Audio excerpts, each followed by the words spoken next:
आपको क्या लगता है इस्लाम किस तरीके का धर्म है, इस्लाम क्या सिखाता है? आपने कभी इस्लाम को पढ़ा है, इस्लाम की टीचिंग्स को पढ़ा है? कभी नहीं, कभी नहीं पढ़ा। भगवान करे कि हमें आवश्यकता ना पड़े, कभी लगेगी तो हम पढ़ेंगे। बाबा बड़े अमीर हैं, लाखों रुपए लेते हैं कथा के लिए, लाखों रुपए लेते हैं कथा के लिए। कोई देव है तो लोग कहते हैं कि आप ये करके जहर बो रहे हैं, हिंदू मुसलमान सिख ईसाई सब भारत में। नहीं, जो जहर ऑलरेडी है उसको मिटाने की साजिश है, उस जहर को खत्म करने का प्रयोग। कि आप हिंदू राष्ट्र क्यों चाहते हैं? आपको सेक्युलर भारत क्या पसंद नहीं है? हिंदू राष्ट्र हम इसलिए चाहते हैं कि 65 से ज़्यादा देश मुसलमानों के पास है। एक जमीन तो ऐसी हो जहाँ हिंदू राष्ट्र। बाबा आप कहते हैं आप फकीर हैं, आप वाकई फकीर हैं? नहीं, हम जो है सो है, हमें पता नहीं हम क्या है। वो लोगों की अपनी अपनी दृष्टि है कि लोग अपने हमें किस दृष्टि से। ये है कि मनमौजी हमारे ब्रांड पे उंगली उठाई तो अगले दिन हम पराठा का पहन के आएंगे। तो ऐसे ही मजाक में विनोद लेके हमारा कौन इतने रुपये आए कि हम खरीद। आपकी शादी में नाचना है मैंने बोला था ना? हाँ, तो कब होगी? अब 29 के हो चुके हैं, देर ना हो जाए। हाँ वो यही सही बात है। अभी लेकिन बचपन आ गया। आपने एक भाषण के अंदर प्रेमानंद महाराज जी को जो यात्रा का विरोध कर रहे थे उनके लिए कह दिया था ये मानव ही नहीं है। जो गलत हो जाए, टंग फिसल जाए तो मांग लेने में कोई बुराई नहीं, जो गलती हो जाए। और आदमी की एक बहुत अच्छी बात होती है, जैसे आपका जो चैनल है इस पर हमारा इंटरव्यू लगभग 40 मिनट का है। वो 40 मिनट के इंटरव्यू में वो 4 सेकंड की जो टंग फिसली उसको पकड़। महाराज जी सबसे बड़ी बात यह है कि आप पूरे देश में कथा करते हैं लेकिन बंगाल जाने से कतराते हैं। हम गए थे अभी। अच्छा, कथा नहीं करी आप? काली माता के दर्शन, कथा की परमिशन नहीं मिली है पर जाएंगे जल्दी। नमस्कार दोस्तों, मैं हूं दीपक चौरसिया और मेरे इस खास कार्यक्रम पॉइंट ब्लैंक में आपका स्वागत है। और इस वक्त कौन मेरे साथ है मैं आपको ये बताना चाहता हूं। इनको ना तो चैन है ना इनको आराम है और ये सनातन एकता यात्रा निकालने वाले हैं। जी हाँ, मेरे साथ हैं बाबा बागेश्वर धाम सरकार धीरेन्द्र कृष्ण शास्त्री जी। गुरु जी बहुत बहुत प्रणाम। बहुत बहुत आशीर्वाद और बहुत बहुत धन्यवाद आपको और आपके सभी दर्शकों को। मैं सबसे पहले आपसे जानना चाहता हूँ, ये कहते हैं ना 100 दंडी एक बुंदेलखंडी। हाँ, हमारे कहावत है ना, बुंदेलखंडी बहुत पुरानी है, बहुत पुरानी है। तो मैं जानना चाहता हूँ ये बुंदेलखंडी इस बार क्या नया करने वाला है सनातन एकता यात्रा में?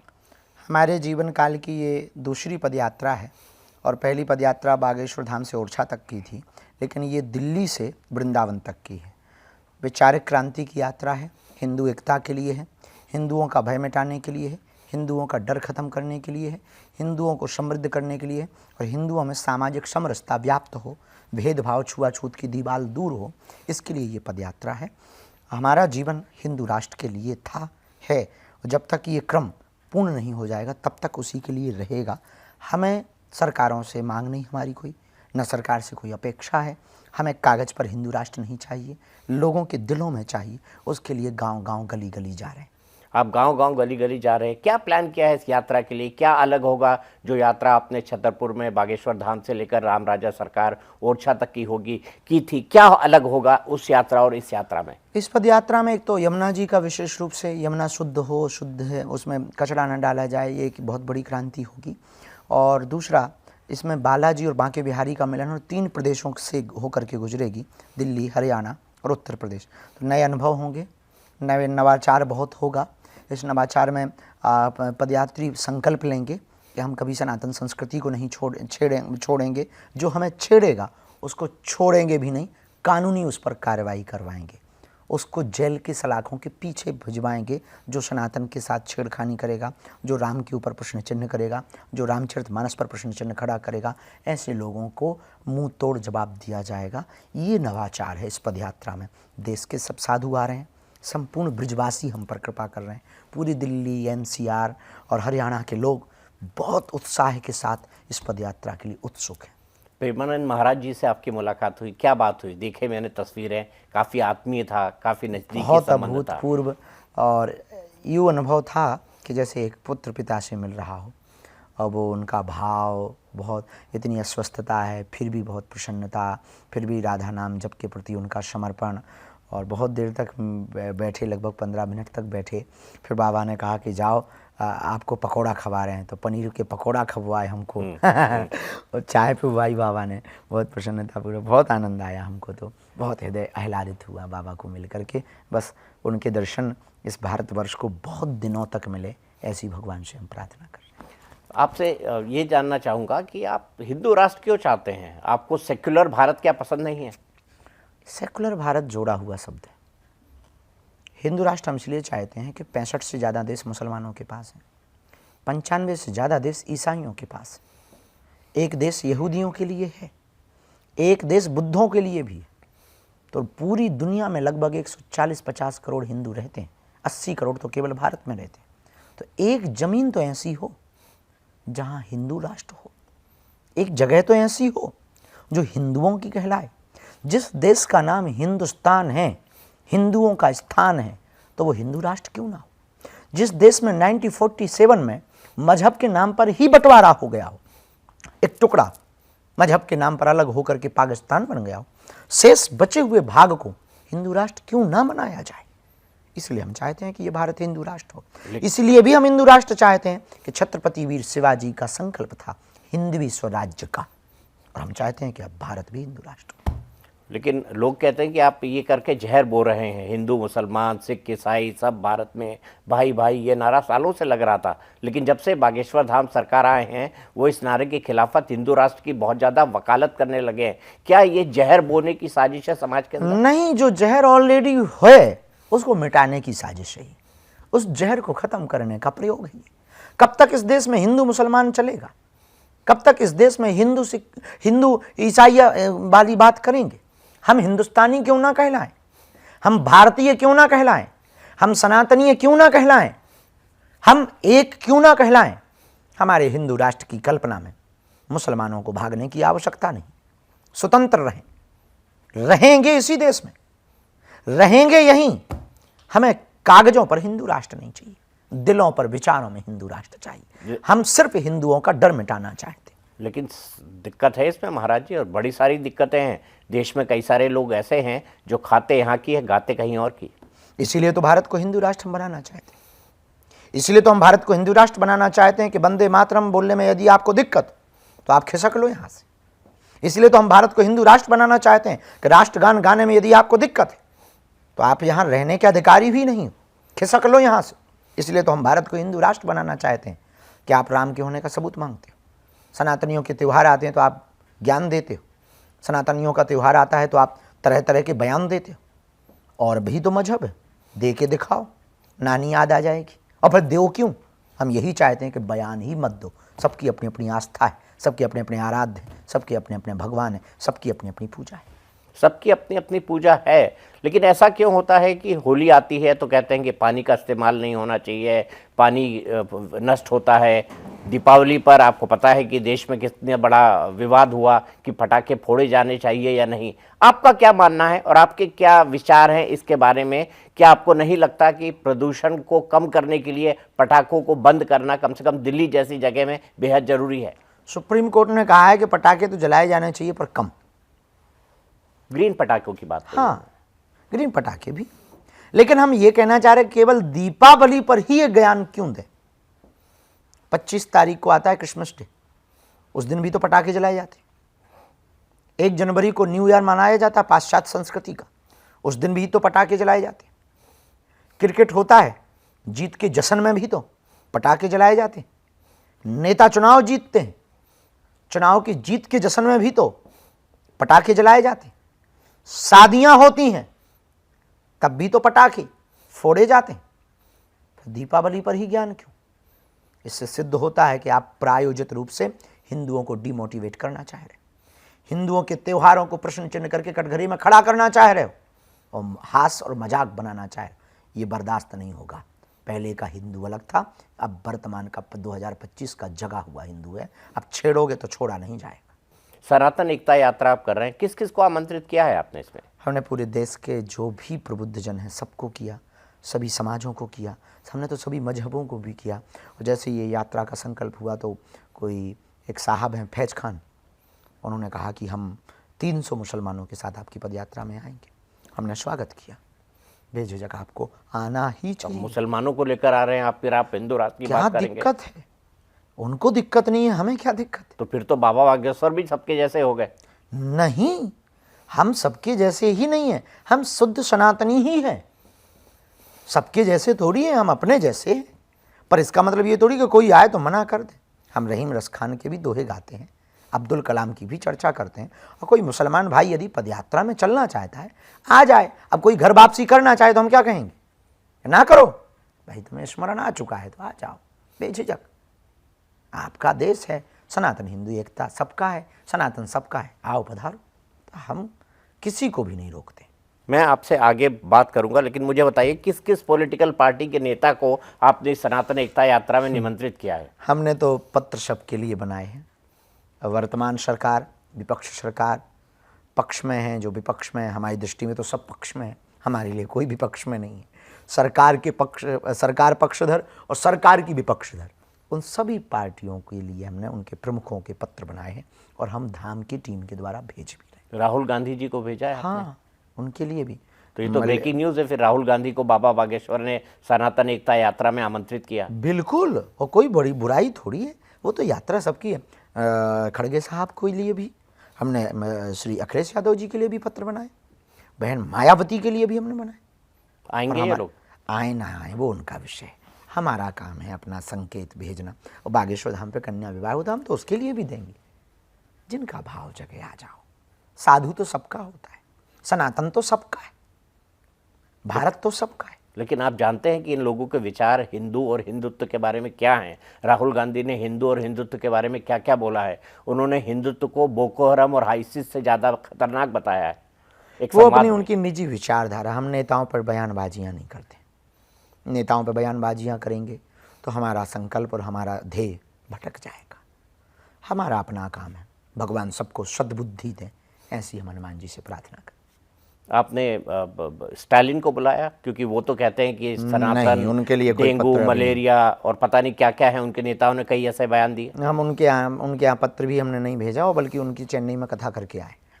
कैसी रही कथा? अद्भुत रही। बहुत मात्रा में सनातनी जुड़े, अद्भुत रही। आपको क्या लगता है इस्लाम किस तरीके का धर्म है? इस्लाम क्या सिखाता है? आपने कभी इस्लाम को पढ़ा है? इस्लाम की टीचिंग को पढ़ा है? कभी नहीं, कभी नहीं पढ़ा। भगवान करे कि हमें आवश्यकता ना पड़े, कभी लगेगी तो हम पढ़ेंगे, फिर बयान देंगे। आपको क्या लगता है हिंदुओं के अंदर अभी सबसे बड़ी समस्या हिंदू समाज के अंदर क्या है और उसको कैसे दूर करनी चाहिए? डरपोकपना। और किससे डर रहे हैं? उन लोगों से जिनका कोई अस्तित्व नहीं है इनके सामने। और वो लोग कौन है महाराज जी, ये भी बताइए। जो भारत को गजवाए हिंद बनाना चाह रहे हैं। और ये गजवाए हिंद तो वही बनाना चाहते हैं ना जो इस्लाम धर्म से जुड़े हुए हैं, ये उन्हीं का नारा है। तो फिर वही लोग हैं। तो आप खुल के कहिए ना, आप हिचक क्यों रहे हैं? बिल्कुल भी नहीं हिचक रहे हैं, खुल के ही कह रहे हैं। गजवाए हिंद जो नारा दे रहे हैं उनको कह रहे हैं। और गजवा हिंद का ये नारा तो कई सारे पॉलिटिकल पार्टी भी सपोर्ट करती हैं, जैसे अखिलेश यादव, वो मुस्लिम तुष्टीकरण के लिए जाने जाते हैं अपनी राजनीति के चलते, उनको आपने इस यात्रा के अंदर आमंत्रित किया है। हम ऐसा ही आरोप राहुल गांधी पर नहीं करते हैं, राजनेताओं पर टिप्पणी नहीं करते।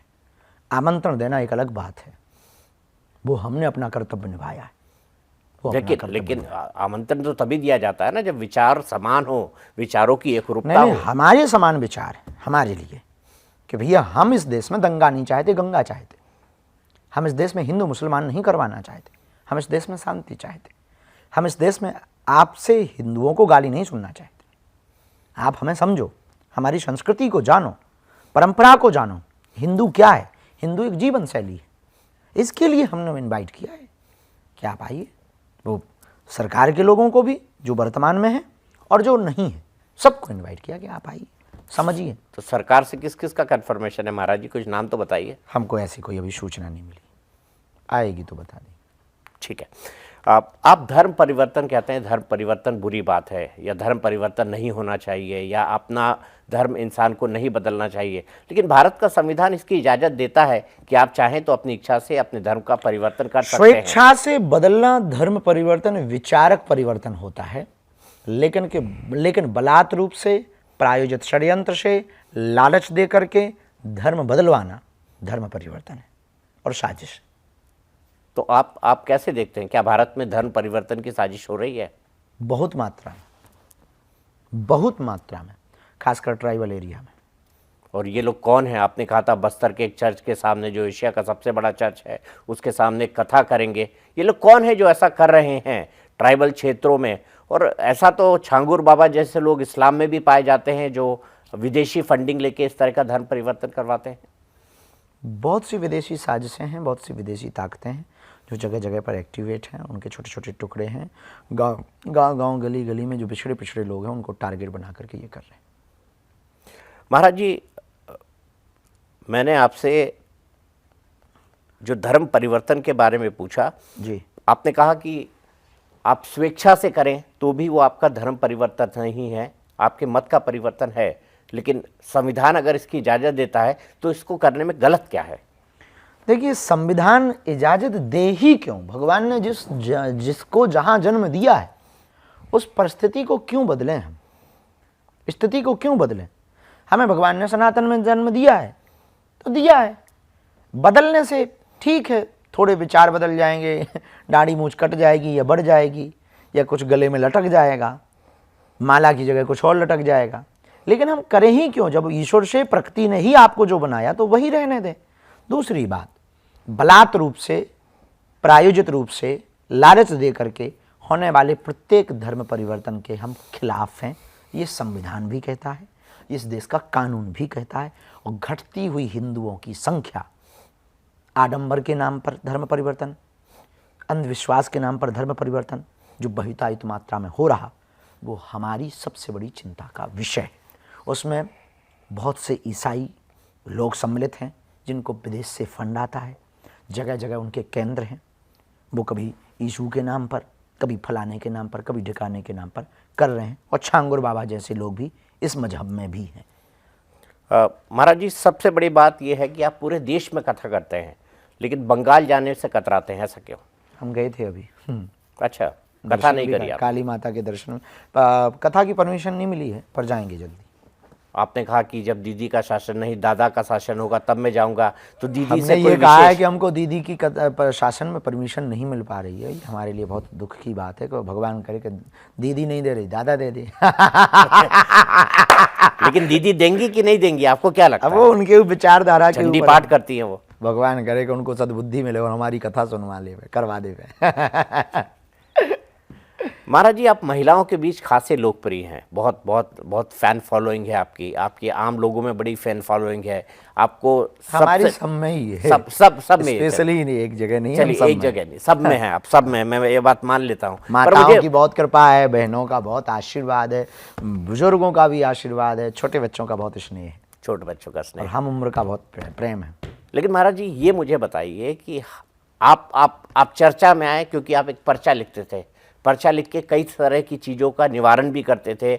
आपसे कई सारी पॉजिटिव और नेगेटिव एनर्जी के बारे में आपने मुझे एक दिन समझाया था कि पॉजिटिव एनर्जी क्या होती है, नेगेटिव एनर्जी क्या होती है, और बाबा बागेश्वर धाम की क्या विशेष कृपा है आपके ऊपर। रायपुर का जब फदाल हुआ था, बवाल हुआ था, तभी समझाया था। रायपुर और नागपुर और रायपुर नागपुर। और आपने हमारा एक वो विचित्र स्टेटमेंट कहीं से, वो हमने विनोद में कहा था, हास्य में, रावण वाला। हाँ। वो भी उसी वक्त बोला था। बिल्कुल।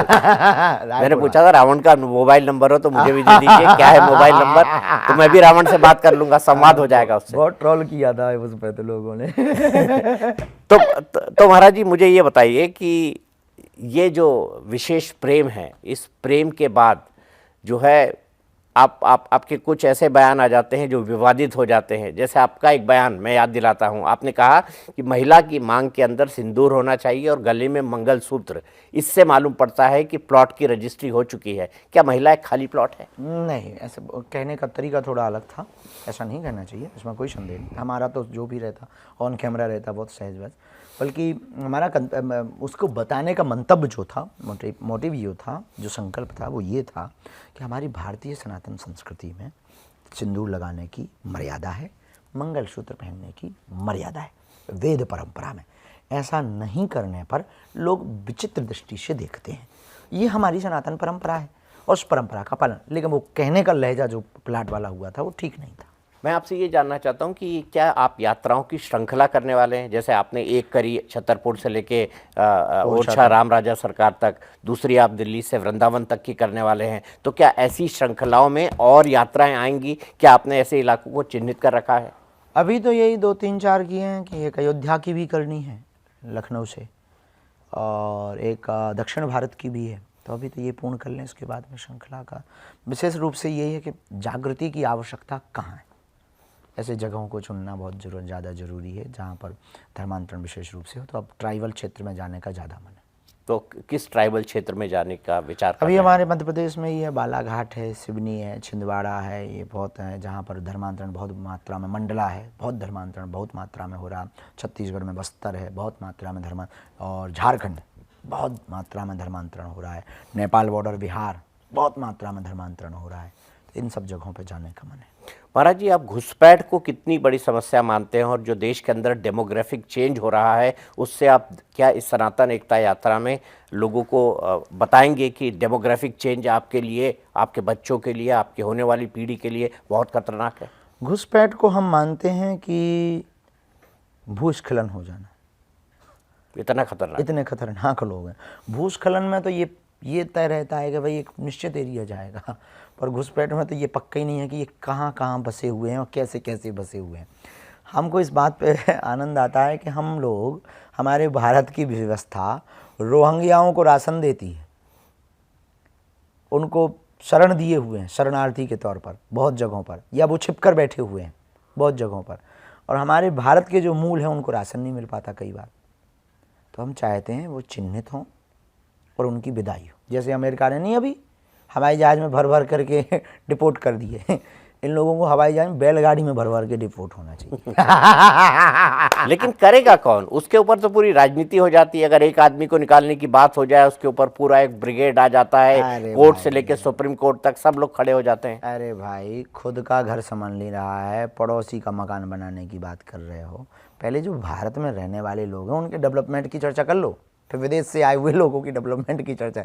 इनकी तो विदाई करो। अब क्यों ऐसा चाहते लोग, पता नहीं किस साइकोलॉजी से चाहते, ये हमें पता नहीं, समझ ही भी नहीं आता कि ऐसा क्यों चाहते हैं कि हम विदेशियों की मदद करें। हम मानवता पे कार्य करेंगे पहले, लेकिन भारत में भी बहुत गरीब हैं। वो है ना कि खुद की लाइट जली नहीं है, पड़ोसी को बल्ब सुधार रहे। आपका विनोद बड़ा अच्छा होता है। नहीं, मतलब आप गांव के आदमी हैं तो ये टहू के आहाने आते रहते हैं तो हम बोल देते, ये ब्रेक नहीं है। मैं आपसे ये भी जानना और समझना चाहता हूँ कि आपने एक भाषण के अंदर प्रेमानंद महाराज जी को जो यात्रा का विरोध कर रहे थे उनके लिए कह दिया था ये मानव ही नहीं है। तो ये बात महाराज जी कहाँ से आई थी, और आपने उसके बाद शायद खेद भी जताया था? हाँ, वो कोई विषय था बाबा की पद यात्रा को लेकर के। कुछ लोग जो सुबह वो निकल रहे थे उसका विरोध करते थे। हाँ, वो उनका वो कुछ था, फिर वो तो सुलझ गया था पूरा मामला, वो परिवार भी आ गए थे, वो भी सुलझ। हमको भी लगा कि इतना ज़्यादा कड़क नहीं बोलना चाहिए। आप माफ़ी आसानी से मांग लेते हैं? नहीं, हम माफ़ीबाज नहीं। जो गलत हो जाए, टंग फिसल जाए तो मांग लेने में कोई बुराई नहीं है। जो गलती हो जाए, टंग फिसल जाती है, दिन भर बोलना है तो एक ना एक शब्द यहाँ ऊपर नीचे हो ही जाता है। और आदमी की एक बहुत अच्छी बात होती है, जैसे आपका जो चैनल है, इस पर हमारा इंटरव्यू लगभग 40 मिनट का है। वो 40 मिनट के इंटरव्यू में वो 4 सेकंड की जो टंग फिसली उसको पकड़ता है, वही रील बनती है। वही रील बनती है, वही रील होगी, वही वायरल होगी, उसी पे गालियाँ पड़ेंगी, उसी पे ट्रोल करेंगे। अरे भाई, आगे पीछे का भी तो देख ले नक्कटा ढंग से कि हमने बोला क्या है, कहने का तात्पर्य तो वो नहीं। अब बाबा ने ऐसा बोला, देखो बाबा ऐसा है, देखो बाबा वैसा है। उनका जय महाप्रभु। एक आदमी हमारे पास आया तो उन्होंने कहा बड़े निकम्मे हो, बड़ा नाराज हो गया। बोले आपने कहा, हम कहा रोज हम तुमको रोज भगवान बोलते रहे, तब तुमने नहीं कहा कि बड़े भगवान बोलते हो। आज हमने एक बार निकम्मा कह दिया तो तुम उल्टा सीधा बोलने लगे, बड़े मूर्ख हो। बोले अब देखो मूर्ख बोल दिया। अरे हम कहा हम रोज भगवान भी तो बोल रहे हैं। बाबा आप कहते हैं फकीर हैं, आप वाकई फकीर हैं? नहीं, हम जो है सो है, हमें पता नहीं हम क्या है। वो लोगों की अपनी अपनी दृष्टि है कि लोग अपने हमें किस दृष्टि से। ये है कि मनमौजी है, मनमौजी है, बहुत मस्तराम है, आनंद में रहते हैं, हनुमान जी की कृपा में रहते हैं, उनके नित्य स्मरण में रहते हैं, उनकी छत्र छाया में रहते हैं, बस ऐसे हैं। आपको बड़ा ट्रोल किया गया जब आपने बड़े स्टाइलिश सनग्लासेस पहने, जब आप ऑस्ट्रेलिया के दौरे पर थे। उसके अलावा जो है आप एक बड़ी स्टाइलिश जैकेट पहन कर आए थे। तो ये चीज़ें महाराज जी ठीक लगती हैं आपको? किसी ने दे दी तो अपन ने पहन ली। अब ठीक का नहीं है, वो ठंड लग रही थी, सो जैकेट पहन ली। समुद्र में गए थे, सो आँखन आँखन में हवा लग रही थी, सो गिलास पहन लिया, चश्मा पहन लिया। अब पहन ही लेते हैं हम तो चाहे, जब 60 रुपया का भी पहनते हैं, लेकिन 60 पे न्यूज नहीं बनी। वो कितने का था? हमें ये पता चेलों का दिया हुआ है, हमें तो बाद में पता लगा कि कंपनियां भी वो ब्रांड भी इस देश में दुनिया में कुछ होता है। हाँ। उसके बाद फिर अपन ने बहुत ब्रांड पे काम किया, पढ़ा भी है कि ब्रांड क्या क्या होता है। फिर अपन ने जवाब भी दिया कि ठटरी के भले यदि तूने हमारे ब्रांड पे उंगली उठाई तो अगले दिन हम पराठा का पहन के आएंगे। तो ऐसे ही मजाक में विनोद लेके, हम पे कौन इतने रुपये आए कि हम खरीदेंगे, हम इतने में किसी कन्या का गरीब का भला नहीं हो जाएगा, एक बेटी का विवाह करवा देंगे, हम नहीं जानते हैं क्या, इतने उल्लू थोड़ी हैं, जानते हैं। लेकिन ठीक है, लोग किसी तो ने कहते हैं दिया। बाबा बड़े अमीर हैं, लाखों रुपए लेते हैं कथा के लिए, वाह। लाखों रुपए लेते हैं कथा के लिए। और कोई देव है तो कोई कुछ भी कह देता है, दक्षिणा दे देते हैं, कन्या विवाह है, अन्नपूर्णा है, भंडार है, हॉस्पिटल के लिए अभी 1-1 रुपया जोड़ जोड़ के मरे जा रहे हैं। किसी से सीमेंट मांग रहे हैं, किसी से सरिया मांग रहे हैं, तब तो वहाँ हॉस्पिटल। लोगों का मुंह है वो तो चलता ही रहता, कुछ भी कह देते हैं, उनको काम है नहीं है कुछ लोगों को तो कह देते हैं। अरे भाई, सामने वाले की परिस्थिति भी तो देखो। महाराज जी, आखिरी सवाल मैं आपसे जानना चाहूँगा, आपकी शादी में नाचना है मैंने बोला था ना, हाँ, तो कब होगी? अब 29 के हो चुके हैं, देर ना हो जाए। हाँ, वो ये भी सही बात है। अभी लेकिन बचपना गया नहीं। जल्दी होगी। अभी एक वही हॉस्पिटल वाला सपना रह गया, वो पूरा कर लें। कितने साल लग जाएंगे, कोई टाइमलाइन बनाई है आपने? ऐसी बाउंड्री बॉल नहीं है, लगभग 2-2.5 साल तो लगेगा बनने में। 2-2.5 साल लगेगा। और आप कैंसर हॉस्पिटल बना रहे हैं बागेश्वर धाम के पास। बालाजी की कृपा है, धाम के ही पास में। हमारे क्षेत्र में हॉस्पिटल नहीं है, तो हमने सोचा मंदिर बनवा के तो सब मरते हैं, हम अस्पताल बना के मरेंगे। जब प्रधानमंत्री जी को बताया तो उन्होंने कहा, साहब इस देश में अस्पतालों में मंदिर बहुत हैं, हम मंदिर में अस्पताल देखना चाहते हैं। बड़े खुश हुए। 23 तारीख को वही आ गया भूमि पूजन पर। अच्छा रहा, अभी मंच पे भूल गए कि चिंता ना करो, हम उद्घाटन में आएंगे। तो मतलब आपका भूमि पूजन भी पक्का हो गया, उद्घाटन भी पक्का? पूजन तो हो ही गो, एक तो चुक गो, एक और बचो। नहीं, 2 बार साहब का आना बचा है प्रधानमंत्री जी का। ब्याह में भी तो कह गए, ब्याह में भी कह। लेकिन प्रधानमंत्री जी का समय बहुत वो होता है, अच्छे हैं, सरल हैं। वो महाराज जी, कभी किसी से दिल नहीं लगा, मतलब प्रेम के हिसाब से कभी किसी से दिल नहीं लगा? हनुमान जी से। हनुमान जी को छोड़ के? ऐसा नहीं लगता हमारा। ऐसा, ये तो नॉर्मल ह्यूमन बीइंग के साथ हो ही नहीं सकता। किसी के प्रति तो प्रेम, किसी के प्रति आराधना, किसी के प्रति ऐसी कोई हमारे मन में भाव जागृत हो नहीं पाता है। हम बहुत चंचल और अस्थिर आदमी, बहुत व्यस्त आदमी, महाव्यस्त आदमी, और हम खाली दिमाग शैतान का होता है, खाली रहते ही नहीं, कुछ ना कुछ 24 घंटे करते ही रहते हैं। तो ऐसा कुछ हमें लगा नहीं है, लगता तो बता भी देते, क्या दिक्कत है। बड़ी रील चलती रहती है कि आपका इसके साथ अफेयर चल रहा है, इसके साथ अफेयर चल रहा है, इसके साथ अफेयर चल रहा है। नाम नहीं ले रहा हूं। रील वाले ना, भगवान ही बचा में, रील वाले हर बार तो हमारी लड़की बदल देते हैं। और कुछ भी, लेकिन पता है ऐसा करना नहीं चाहिए, गलत बात है, किसी के भी साथ नहीं जोड़ना चाहिए। मुझे ये बताइए कि कितने घंटे सोते हैं आप? 3 घंटे 4 घंटे बस? उसके अलावा नींद नहीं आती, थकान नहीं आती? आती तो है, टाइम नहीं होता है। आती तो ऐसी है कि आप हमें सुबह दो तो हम 18 घंटा ना उठें। इतनी भरी हुई है, बैकअप में धरी है। तो ये बैकअप किसी दिन निकलेगा 18 घंटा सोने वाला? अब अभी जिसने जीते जी सपने, वो जागते हुए सपने देखने का तजुर्बा सीख लिया है, वो सोता हुआ सपना नहीं देखता। चलिए, बहुत अच्छी बात आपने कही। वाकई जागते हुए ही सपने देखना चाहिए, सोते हुए नहीं। आपकी ये बात मुझे दिल को छू गई है। और महाराज जी, आप हमसे जुड़े, आपने हमसे बात